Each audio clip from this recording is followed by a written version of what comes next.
to Around the 412. We are part of the DK Pittsburgh Sports Podcast Network. Happy Easter, happy Passover, whatever you were celebrating over the weekend.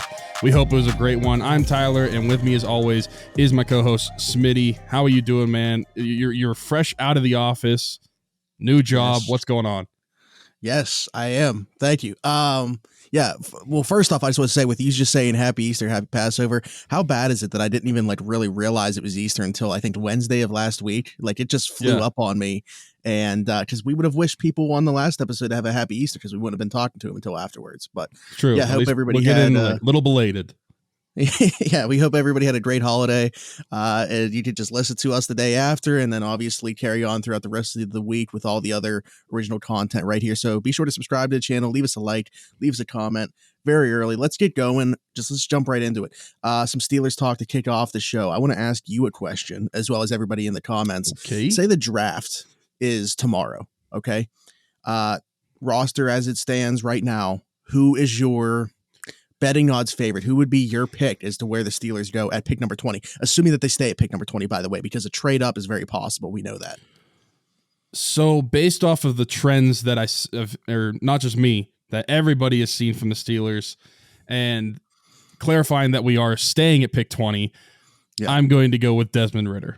I think that a lot of signs have pointed to them going in the quarterback route just based off of what pro days have been at, who they've been watching the most.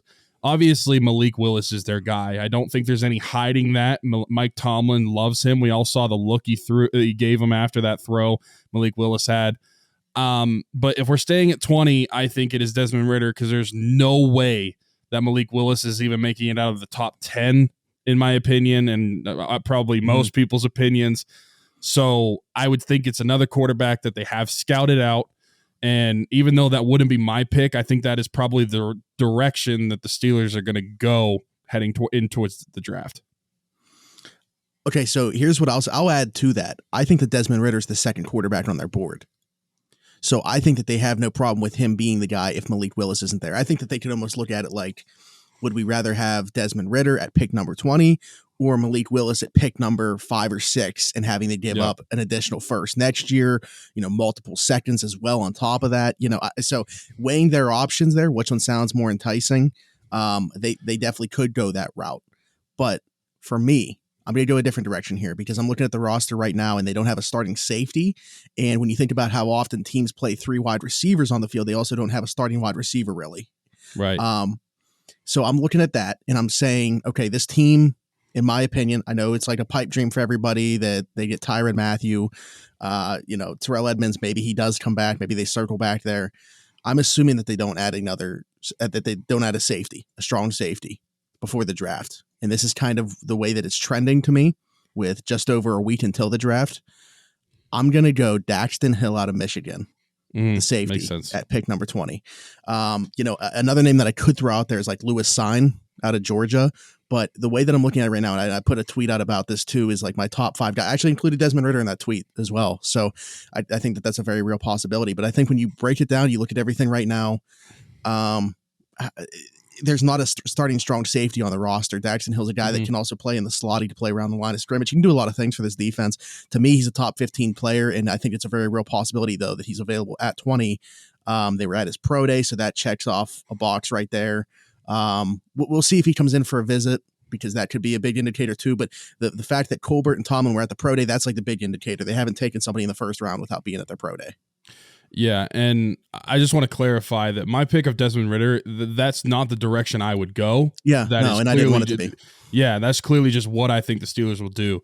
And going safety does make sense. You do not have that right-hand man to Minkah Fitzpatrick in the backfield yet. So who's it going to be? Could it come in the draft? I think that makes a lot of sense. And I just think, like, for me, I think quarterback has been looked at just so hard, especially by the Steelers. Even though they signed Mitch Trubisky, I personally thought that was going to be the end of the quarterback discussion, at least for this year for the Steelers. And clearly that wasn't the case. I think they've looked at multiple quarterbacks since that signing. And I mean, they are doing their due diligence. That's good on their part. But I just didn't think it was going to be taken as serious of a pick, especially at number 20, as it is right now. And I think quarterback is also one of those positions where even though we do have Mitch Trubisky and maybe he does turn out to be like a long-term starter for the Steelers and it's like a rebirth of his career here, but that's not guaranteed the case. Quarterback is just one of those positions where even though you have one, and unless you have like a generational talent like a Patrick Mahomes, Josh Allen, you are always going to be willing to take another one to try to find that franchise guy. Let me bring something up real quick, and then we can move on. They're talking about Tennessee as a sleeper to add a quarterback. They just paid Ryan Tannehill 2 years ago, like $90 million, and it's again to your point. If you don't have Josh Allen, Patrick Mahomes, Justin Herbert, I guess, well, I mean Aaron Rodgers, I would say, but Green Bay took a quarterback with him there. Tampa Bay has Tom Brady, but I think that they're still going to be in the quarterback market, knowing that he could retire at any time. I mean, he was retired like a month ago. Yeah, and like with what's going on with Arizona with Kyler Murray, like how weird could that situation get right before the draft? And no Steelers fans, we are not trading for Kyler Murray. I just got to get that out there. It's not happening. And then, of course, teams that just spent a first-round pick, like, Jacksonville's not going to do it. The Jets aren't going to do it right away. Chicago, Justin Fields just getting there last year. New England with Mac Jones, San Fran with Trey Lance. But, like, these teams that have even, like, a Kirk Cousins or, we just brought up Ryan Tannehill. Derek Carr got paid, so that's not happening as well. But these teams that have, like, good to very good quarterbacks, even if they're not elite, you're constantly thinking about, like, should or could we upgrade here? So if you're not half of the AFC, basically, because all the elite quarterbacks are in the AFC now, besides Aaron Rodgers. the young ones for sure. Yeah. But yeah, it's gonna be interesting to see what they do. Just over a week, like we said, 1 week from Thursday, we're gonna know what's gonna happen. All this speculation can come to a stop, and we're gonna actually know what the Steelers are gonna do at pick 20, or maybe not at pick 20. There's a lot of smoke there for them moving up. Actually, potentially even laying the foundation, the groundwork, making some calls to see what it would take to move up. We've heard some smoke there as well. I don't know. Did you see that with them and the Saints potentially looking like making some calls to see what it would take? Yeah. I'd be interested to to me, at that point, who are you trading up for? Because honestly, I think Malik Willis is already gone. So I guess if you're trading up for that, are you hoping Malik Willis is still there, or is that just a if he's there, we're definitely going to trade up at that point? Or yeah, the way that I understand it, and this was real quick, this was brought up on Pat McAfee's show when Chris Ballard, the Colts GM, was on there, is that when teams make these calls to each other, it's okay, we'll make this deal if that player falls. So they're not making that trade official until that player is available at that spot. So it's just them saying, listen, if Malik Willis is available at this spot, we would be interested in trading up to it. And that's like the only one, because it's like, we're not going to trade up there to take Jordan Davis. I don't see it. But hey, I'm not ruling out the fact that he could fall to 20. Defensive tackles, they do fall. So yeah. But okay, we'll see what happens. Like I said, a week from Thursday, the NFL draft, we'll see how it goes down. We're going to take a quick break. We'll be right back to talk about the Pens. I feel like I'm always saying when we switch to talk about the Pens, but we got some injury news to talk about. Go figure. We will be right back. This is Around the 412 on the DK Pittsburgh Sports Podcast Network.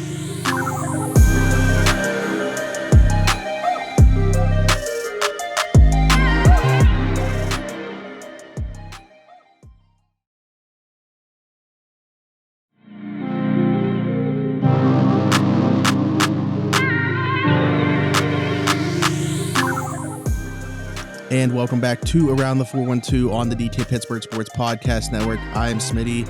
That is Tyler. Tyler, the big thing for us all season has been, what is Tristan Jarry going to do? What version of Tristan Jarry are we going to see when we get to the playoffs? Because that was the Achilles heel for them last year. They played really well against the Islanders and didn't get the play that they needed in net. Tristan Jarry's been fantastic this year. For a little bit, even it looked like he could be a Vezina finalist. Mm-hmm. He's now injured, and we understand that it's a broken bone in his foot. So that lower body injury is a broken bone in his foot.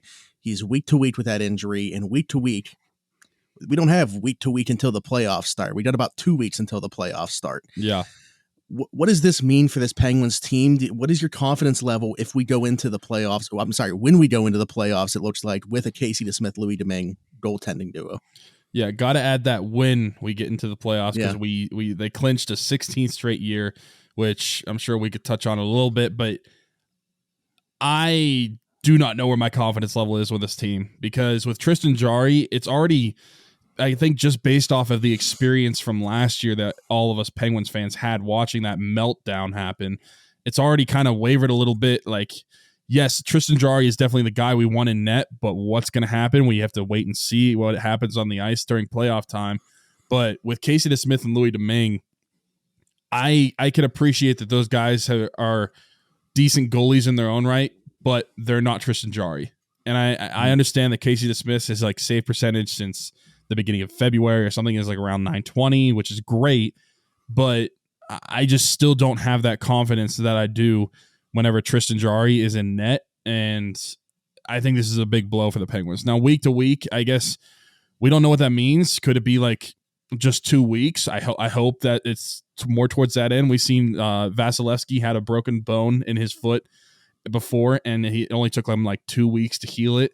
So hopefully it's more of something like that, and it's not going to be like multiple weeks and like lead into a month and a half, 2 months, whatever it may be. I mean, we might be out of the playoffs at that point. But I just think my confidence in the team based off of just that injury has gone down a tick, because I don't know what we're going to get in net. And especially from the play that we've seen in front of the goaltenders recently, you're going to need the goaltender to bail you out. And I just don't know if I have that confidence in either Casey Smith or Louis Domingue to be able to do that and put the team on their back when you need it the most. Because to be honest, it's not just the goalie I'm worried about. The team in front of them has not been playing well to give them a chance to make better saves and just look better as a goaltender. The defense has really been slacking the last couple weeks in itself. So yeah, my confidence in the team right now is kind of wavered, especially with the injury. Yeah, I think that's an important note too, because we're not just talking about the confidence level in the play that you're getting in net. I think that there's, been a dip in the play. They're about a 500 team over the last 2 months. And whether that's just, a product of them knowing that they have a playoff spot pretty much locked up the entire season, or at least the entire duration that we're talking about here of being a 500 team, they've known they were going to be a playoff team for a very long time. We've known who the playoff teams are going to be for a very long time. It's just been a matter of seeding. So maybe that's the reason they've kind of taken their foot off the gas. But you would think that you would really hope that you at least see something in these last, 6-7 games now, to really get ramping up and show like that playoff style hockey. I think, and I want to kind of transition this because I'm with you that, a Casey Smith, Louis Domingue goaltending duo doesn't inspire much confidence for me. What I will say is I'd probably split up the games remaining between those two to see what you have in the rest of the regular season. I'd give them an even amount of games here, and I'd probably just alternate back and forth.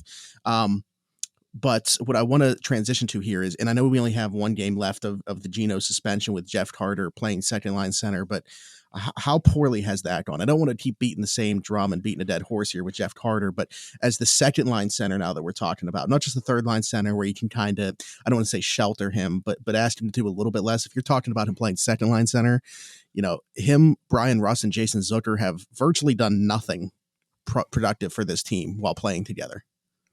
Yeah, it hasn't looked bad. And before I touch on this, I just want to go back real quick and touch on what you said, splitting time between the goalies. I agree with that completely. I think you just need to see, okay, which one of you are playing better in this moment. You got to ride the hot hand. And so I think that you have to do that. I talked about splitting the goalies time up anyway over the last 8 games or so, even with Tristan Jarry out there, just to give him a break. But now that he's out week to week, you definitely need to see what you got out of both these guys, who should be the starter. I mean, I think it will end up being Casey Smith because he has played better over the past couple months, and he's been up here. Louis Domingue had the injury and been down in AHL, but I agree with you wholeheartedly on that. Now, when it comes to Jeff Carter and that whole second line, on Saturday they had 1 shot attempt for and 11 against. They look terrible, and that is something that I didn't think I'd be saying this, but I actually thought about it on Saturday.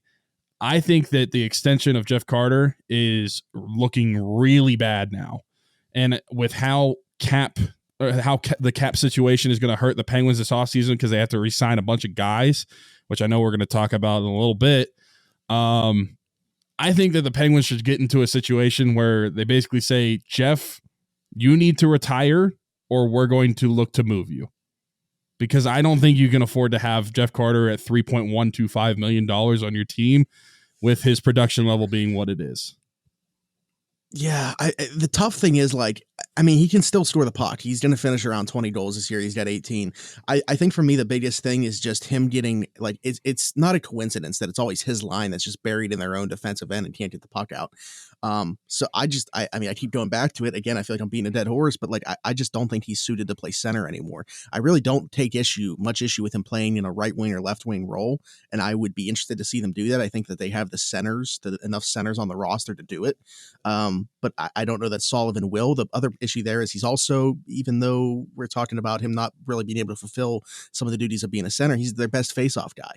So maybe he takes the face-off and then, concedes to whoever the actual natural center is playing on his line. But I don't know what the answer is here, but it's just, yeah, I think there's a lot more cons than there is pros to his game right now, especially when you talk about him playing in a top 6 role. Like I said, luckily you're only talking about one more game of that this year, but then we'll see what the future looks like. It could be past this year that he's playing in a top 6 role. But I just mentioned one of those 2 names that he's playing with right now. Actually, I guess we could bring up both of them for the future because Jason Zucker, I think that it's going to be interesting to see what happens with this offseason. But the other one, Brian Rust, is actually a free agent.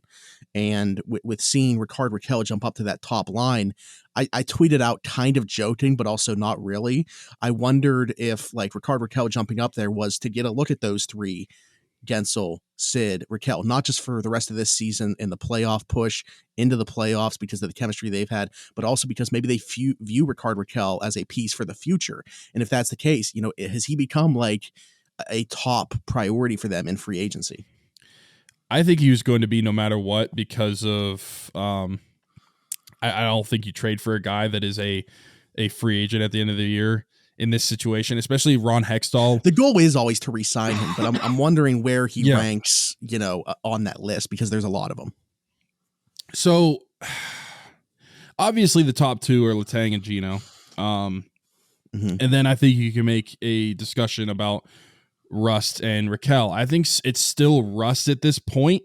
The difference is Rust could get the Zach Hyman treatment where he can get overpaid by a team on a long-term contract. And I don't really see that for Rakell coming off of what he's been doing in Anaheim and then what he's doing in Pittsburgh. I think the more realistic option would probably be Rakell. I don't know if that's how the Penguins organization views that or how they would view it, whether they're like, okay, we're not really in on Russ like we should be just because of the numbers he's getting from outside of this organization and what he's getting from others. It's so tough because I want to keep both.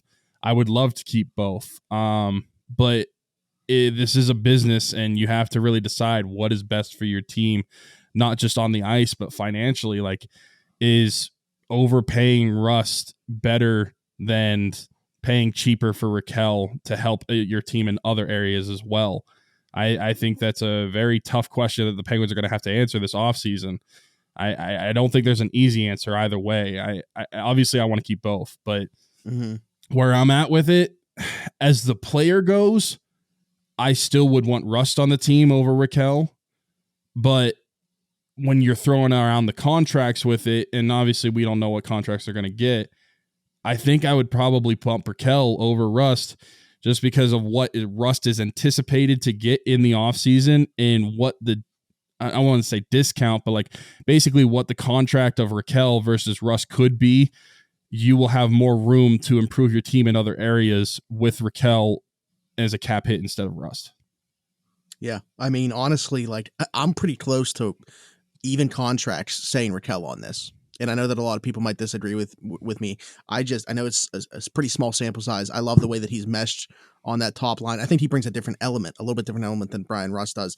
Also, I'm not going to lie. Part of this for me has been the injuries for Brian Rust kind of starting to build up too. He hasn't been the healthiest guy over the last couple seasons, and it's not like he's getting any younger. So as much as I love him, I mean, listen, he's been on the show. We have a soft spot for him. He's one of my favorite players on the team, but I think that we just from a hockey perspective need to have a conversation about this and think, yeah, would you rather have Brian Rust and what the day that you hand out that contract is an overpay, but you're just like okay with it because it's Brian Rust and what he's done here, or Ricard Raquel, which you can almost get on like I don't want to say buy low, but he hasn't been the exact same player over the last couple seasons, and you can maybe get on like a prove it deal, if you will. Yeah, and I mean, I even think you could give him a longer term contract, like a 4 to 5 year contract at a decent number, just based off of those similar reasons. I would hope that it's not just 1 year, but I'm just saying, he might be looking at that.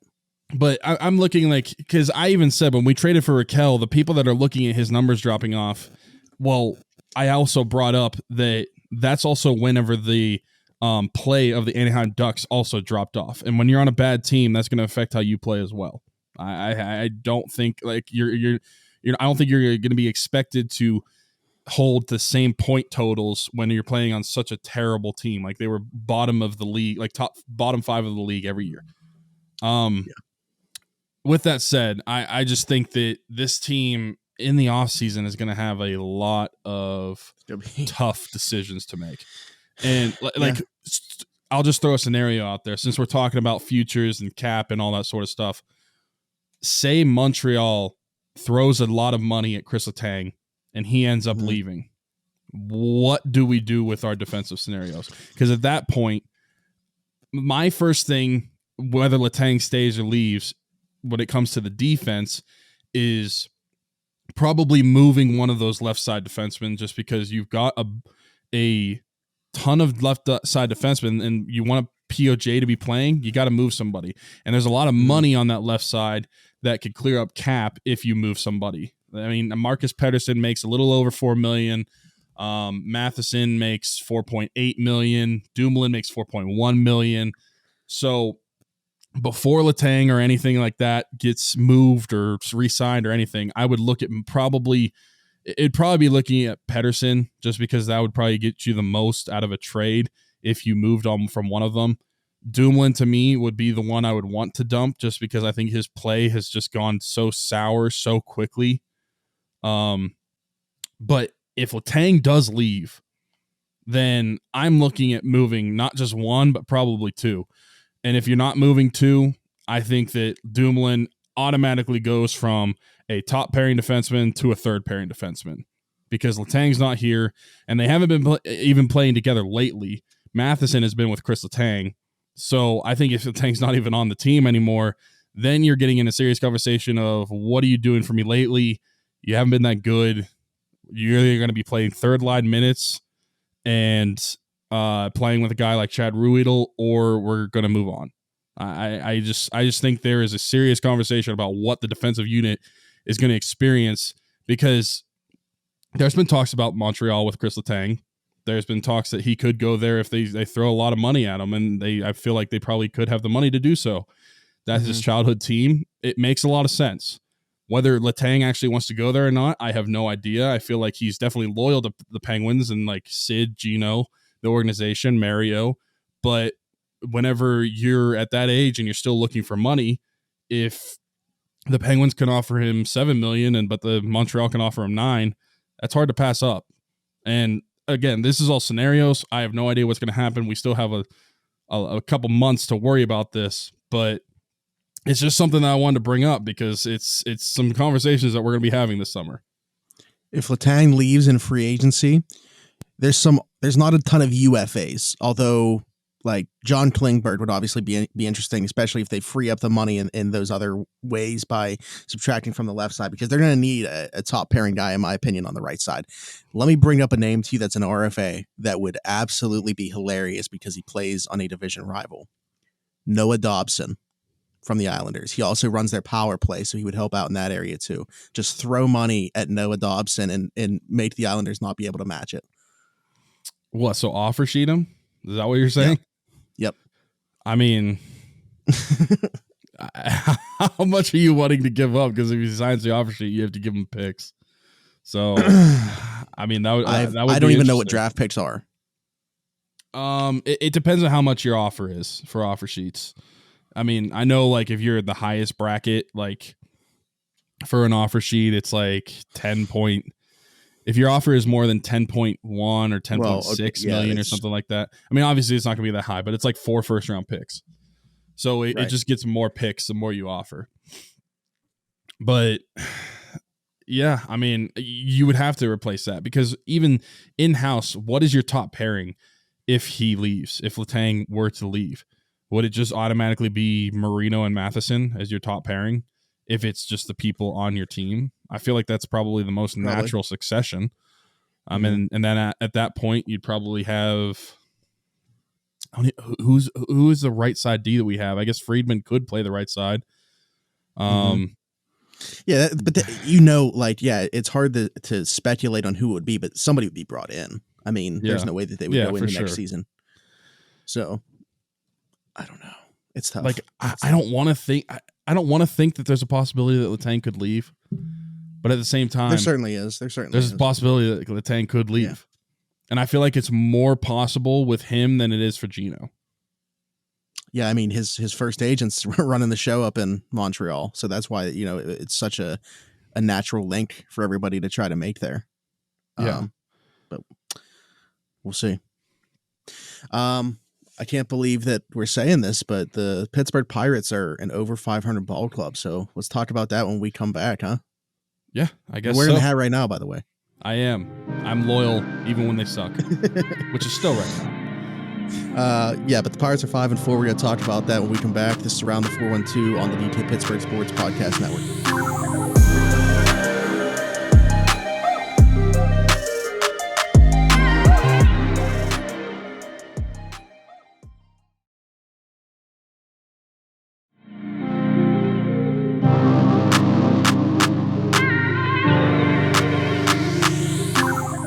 And welcome back to Around the 412 on the DK Pittsburgh Sports Podcast Network. I'm Smitty.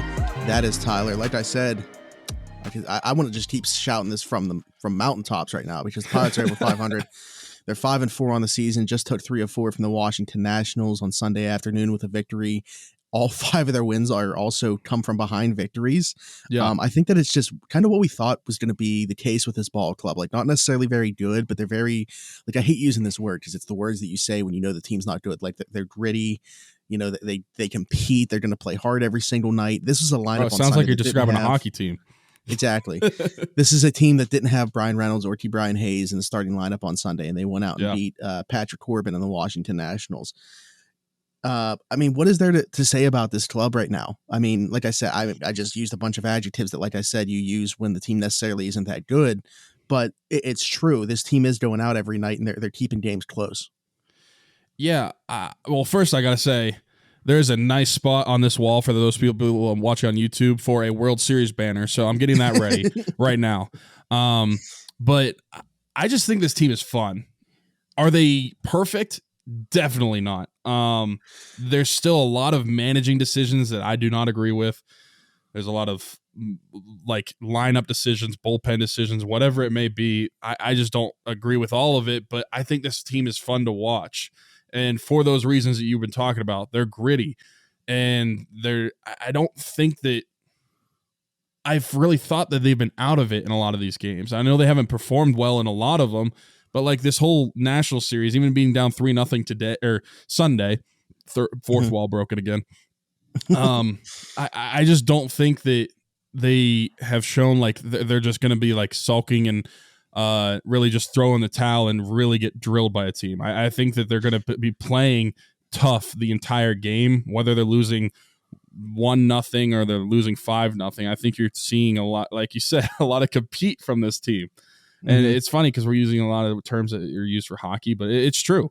Like, I think these guys want to win, and I don't think that, granted, it's early in the season, so maybe when they're like 20 games under 500 in August, it changes.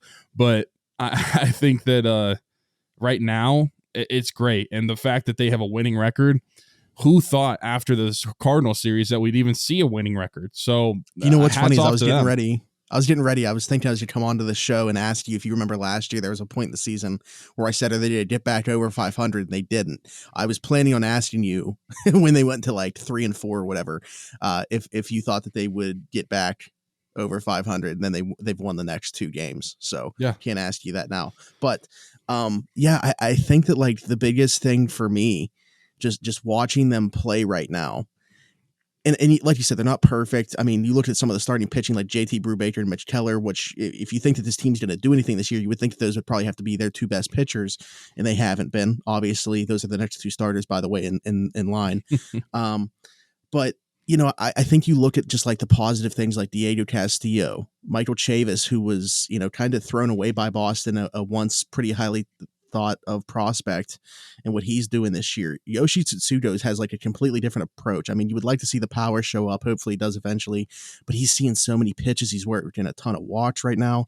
And really what this team looks like it's built around is defense. They're playing unreal defense. Guys like Ben Gamble in the outfield is playing unreal defense. You know what T. Brian Hayes is going to do at third base, but Michael Chavis made a great play at third base today too. Obviously, that's kind of what Kevin Newman does bring is his defense. It's just, you look all around the diamond and we talked about like hitting being contagious, but Kevin Newman had a quote after one of the games last week where it's like, hey, not only is hitting contagious, but when one of us makes a play in the field, that can be contagious too. And all of us get excited. All of us want to start playing, to the best of our abilities that we know that we can in the field. They take a ton of pride in that. Yeah, I got to say the defense has been really impressive, especially from Ben Gamble. I mean, he had two on all over the Saturday, flying Superman out there in right field. If the voting ended today, he would definitely be a Gold Glove outfielder. But yeah, it's great to see. I mean, we obviously know that like Brian Hayes is going to bring the great defense, Brian Reynolds and that sort of stuff. But Jake Marisnik, they brought in another really good defender. But everybody is been contributing, and I think that's the best part is that it's not like the most of the team is playing poor and there's only like one or two guys that are actually shining. Like we basically it's not just Brian Reynolds and Brian Hayes that is actually shining on the team. Most of them are contributing in many ways, whether it's on defense, whether it's on offense. Some of them are doing it both ways. I just think that it's very entertaining to see. I mean, they got me to buy MLB TV. I mean, that's impressive in its own right to make me want to actually watch the games and not illegally stream them. Yeah. So yeah, I think this seems a lot of fun. I can't wait to go home and go to a game. You were at the game on Saturday, which I saw. Yeah. How was that? Was it a lot of fun? Yeah, I'll tell you what, so we ended up still standing in the same spot eventually. But just taking a look around the ballpark, we walked to those new bar locations in center field and stuff. It's really nice setup. I have no idea why people would pay for a seat as opposed to just getting a standing room only ticket, because all those places also have bar stools for you to sit on anyway. You can still sit. So basically where we would stand, there's now bar stools there for you to sit and just have and still have that railing there though. That's pretty awesome. So, yeah, I mean, it's a great setup. I think it was a great idea by the Pirates. I know a bunch of people are going to make the joke about investing in the team as opposed to investing in improvements around the ballpark. But no, it's really nice. It's a great setup. And yeah, I definitely think that for the people that just view PNC Park as a venue to go to and just spend a night and not worry about it don't really care about the baseball game at all. It's even better now for you to go to than it was just even last year. So yeah, great improvements around the ballpark. Yeah, I think a huge part of the Pirates, at least offensively, is that, like you said with Tsutsugo, the approach is different because I just feel like they're just getting on base, whether it's a walk or a hit. It doesn't matter. I'm not looking up at these stats. I'm not looking at the batting average. I'm looking at the on base percentages for some of these guys. Brian Reynolds 314. Obviously, you want to get that higher, but Michael Chavis is at 556. Ben Gamble's 375. Vogelbach is 346. Brian Hayes 438. Marinzik is 353. I mean, some of these guys they should not be that. Tsutsugo 368 on base percentage. I mean, it's awesome. I think that's why we've always, you and I have always valued on base percentage more so than just the flat out batting average. And this is reasons why. When you get on base, that's giving your team opportunities to score. Yeah, I think especially for a team like this where we know that there's not many options, there's not many power bats in this lineup. The ones that there are, it's a lot of small ball. Yeah, they're gonna have to play a lot of small ball, but every once in a while, you think that Yoshi probably has to sell out for some power, and I think that that's where it comes down to weighing that, because like I said, we haven't seen him hit any homers yet, but he's working a ton of counts deep, and he's drawn a lot of walks. Eventually, you got to start seeing the ball go over the fence. 7 walks. Yeah, it's crazy.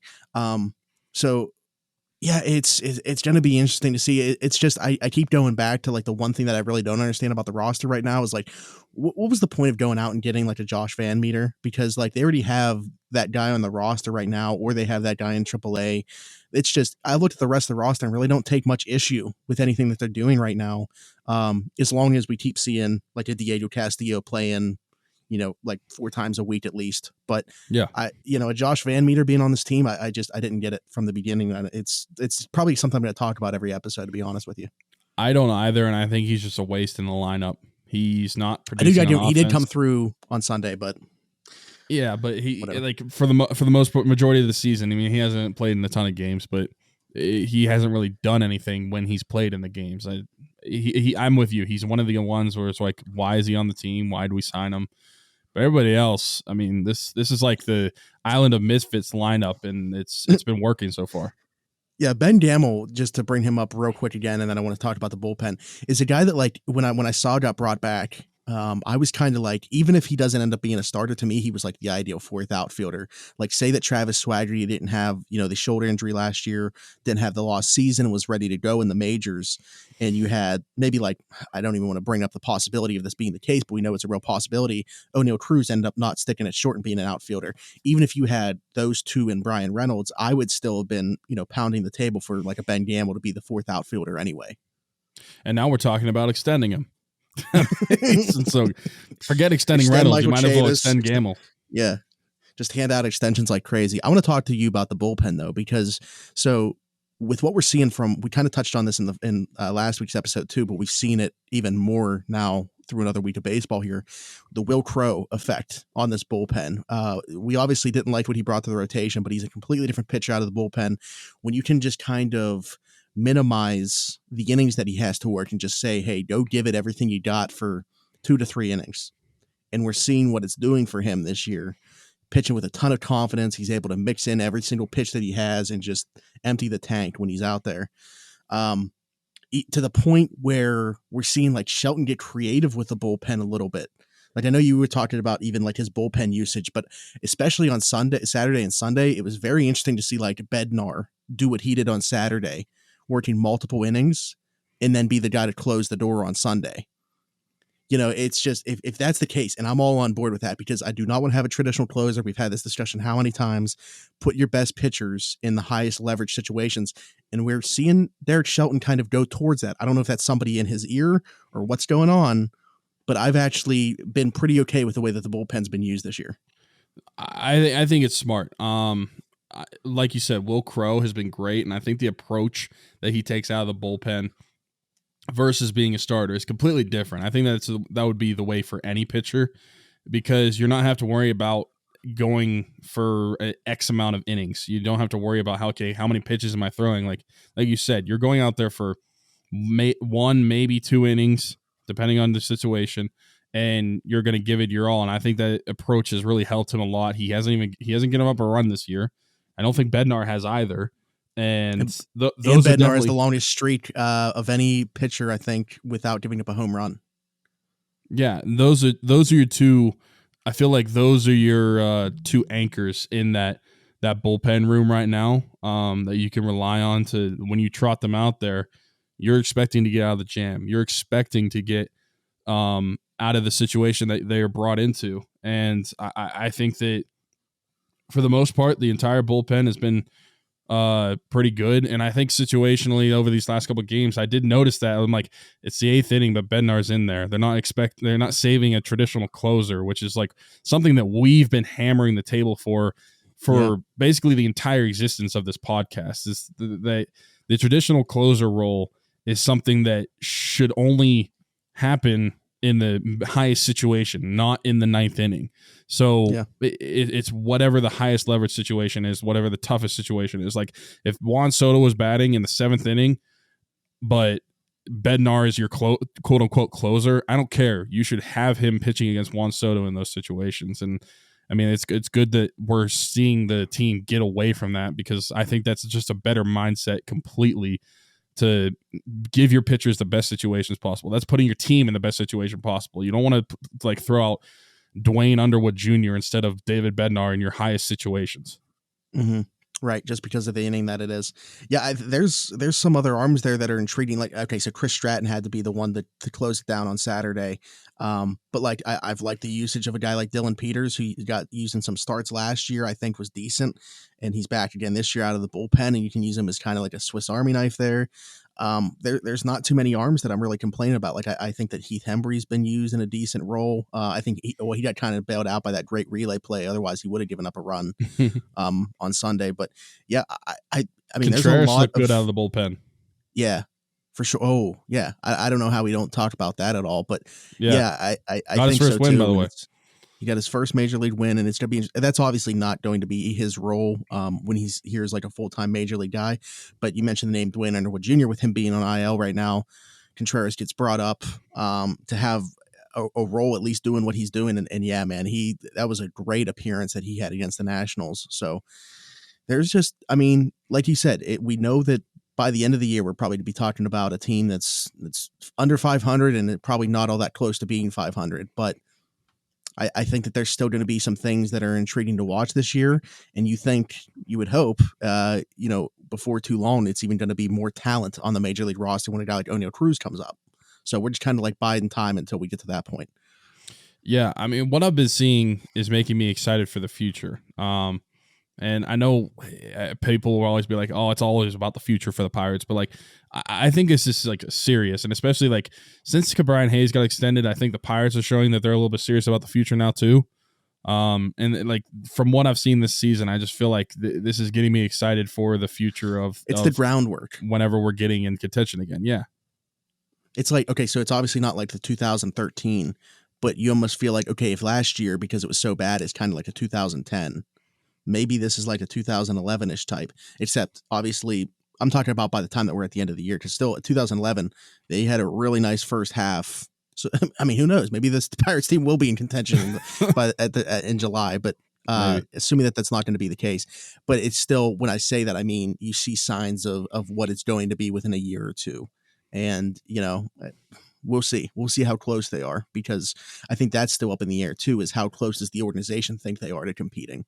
And when we see a guy like Brian get extended, we'll see what happens with Brian Reynolds, because this 2-year deal really does nothing in terms of extending his time with the team. If we see an extension on top of that, I think that would be a sign towards where they feel like they're at in this rebuild. But yeah, that's still to me kind of up in the air. Anyway, we're seeing winning baseball, which is great. I hope we cherish every minute of it, because cherish every minute. Might not cherish last it long. Right. The time that you're listening to this, cherish it right now, because the Pirates are, well, if you're listening to it late at night, I guess they might not be. We're a different day of the week, but right now when it's being recorded, at least just know that they're 5-4. If you're listening on Monday, the worst they can be is 500. So yeah. Monday night, the worst they can be is 500. But if you're going to go back and listen to this like next Friday for some reason, that's just your podcast fix. Then who knows what the case is going to be? Might be 5 games under at that point. But no, seriously, great things going on right now with the club. It's encouraging to see. But other than that, I don't think I got anything else unless you do. No. When we talk about the Pirates, we always like to refer you guys to watch or listen to the Pirates Fan Forum on the network as well. They come out every single Friday right here on the Pittsburgh Sports Podcast Network. You can watch the video on YouTube. So if you're subscribed, I don't know why you're not subscribed, because I'm going to say it every single episode. So just do it so I can stop, but I'm not going to. Like, comment, do all that good stuff. But they come here every single Friday. And it's the best Pirates talk in Pittsburgh, and they deserve so much credit for what they're doing, especially through the tough times. And they don't only talk about the Pirates when they're 5-4 like us. So True. I'll finish with, since everybody will be listening to this on Monday. It's been 2 days since Nolan Arenado has stellar play, because he didn't have one on Sunday, because that was average as hell.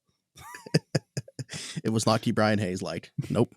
But anyways, we can't thank you guys enough for watching or listening to this episode of Around the 412.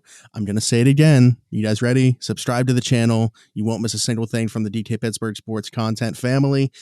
Leave us a like, leave us a comment, all that good stuff. Let us know who you think pick number 20 is going to be. Put it in the comments right now as I'm saying this.